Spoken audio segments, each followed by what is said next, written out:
இன்றைக்கி hello foodies தமிழில் ரொம்ப சிம்பிளாக ரொம்ப டேஸ்டியாக டாபா ஸ்டைலில் தால் தடக்கா எப்படி செய்கிறதுன்னு பார்க்கலாம். வாங்க இப்போ ரெசிபிக்குள்ளே போகலாம். முதல்ல குக்கரில் 1/2 கப் அளவுக்கு துவரம்பருப்பு சேர்த்துக்கோங்க. 1/4 கப் அளவுக்கு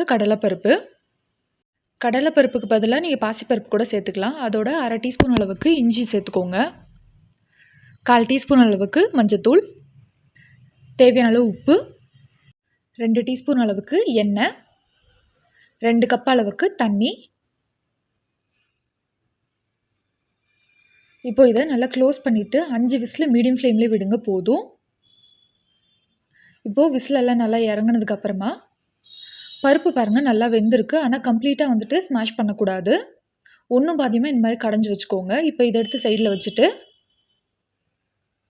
ஒரு கடாயில் 2 டீஸ்பூன் அளவுக்கு எண்ணெய், 1/4 டீஸ்பூன் அளவுக்கு சீரகம் நல்லா பொரிஞ்சதுக்கப்புறமா 2 காஞ்ச மிளகாய், காரத்துக்கு ஏற்ற மாதிரி சேர்த்துக்கோங்க. நான் 1 தான் சேர்த்துருக்கேன்.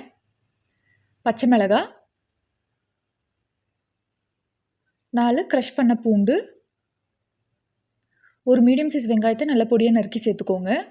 சேர்த்துட்டு ஒரு 2 நிமிஷம் வரைக்கும் நல்லா வதக்கி விட்டுடலாம். இப்போது இதில் ஒரு மீடியம் சைஸ் அளவுக்கு தக்காளியை நல்லா பொடியாக கட் பண்ணி சேர்த்துக்கோங்க. இப்போ இதையும் கூட நல்லா மீடியம் ஃப்ளேம்லேயே வதக்கிக்கலாம். தக்காளியெல்லாம் நல்லா சாஃப்டாக வேகணும். இப்போ பாருங்கள் தக்காளி நல்லா சாஃப்டாக வெந்திருக்கு. இப்போ இதில் 1/4 டீஸ்பூன் அளவுக்கு மஞ்சத்தூள், 1/2 டீஸ்பூன் அளவுக்கு காஞ்ச மிளகாத்தூள், 1/4 டீஸ்பூன் அளவுக்கு சீரகத்தூள். இப்போது இதை ஒரு தடவை நல்லா கலந்து விட்டுடலாம். கலந்து விட்டதுக்கப்புறமா இப்போ நம்ம வேக வச்சு வச்சுருக்கிற பருப்பு சேர்த்துக்கலாம். சேர்த்துட்டு 200 ml அளவுக்கு தண்ணி சேர்த்துக்கோங்க.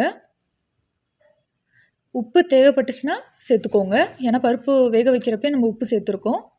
இப்போது இதை ஒரு தடவை நல்லா மிக்ஸ் பண்ணி விட்டுடலாம். இப்போது இது ஒரு 5 நிமிஷம் வரைக்கும் மீடியம் ஃப்ளேம்லேயே கொதிக்கட்டும். அடிக்கடி வந்துட்டு கலந்து விடுங்க. இப்போ பாருங்கள் ரொம்ப தண்ணியாகவும் இல்லாமல் ரொம்ப திக்காகவும் இல்லாமல் இருக்குது. இப்போ இதை எடுத்து சைடில் வச்சுட்டு ஒரு பேனில் 3 டீஸ்பூன் அளவுக்கு நெய் சேர்த்துக்கோங்க. அதில் 1 டீஸ்பூன் அளவுக்கு கட் பண்ணி வச்சுருக்கிற பூண்டு, 1/2 டீஸ்பூன் அளவுக்கு சீரகம், 3 காஞ்ச மிளகாய், கொஞ்சமாக கொத்தமல்லி, 1/2 டீஸ்பூன் அளவுக்கு காஞ்ச மிளகாத்தூள். இப்போது இது எல்லாத்தையும் வந்துட்டு ஒரு 30 செகண்ட் வரைக்கும் நல்லா ஃப்ரை பண்ணி விடுங்க. மிளகா பொடியோட கரம் வந்துட்டு சேஞ்ச் ஆகக்கூடாது. இப்போ இதை வந்துட்டு தாலுக்கு சேர்த்துக்கலாம். இந்த மாதிரி எல்லாத்தையும் சேர்த்து விட்டதுக்கப்புறமா ஒரு தடவை நல்லா மிக்ஸ் பண்ணி விடுங்க. இப்போ பாருங்கள் நல்லா சூப்பராக ரெடி ஆகிடுச்சு.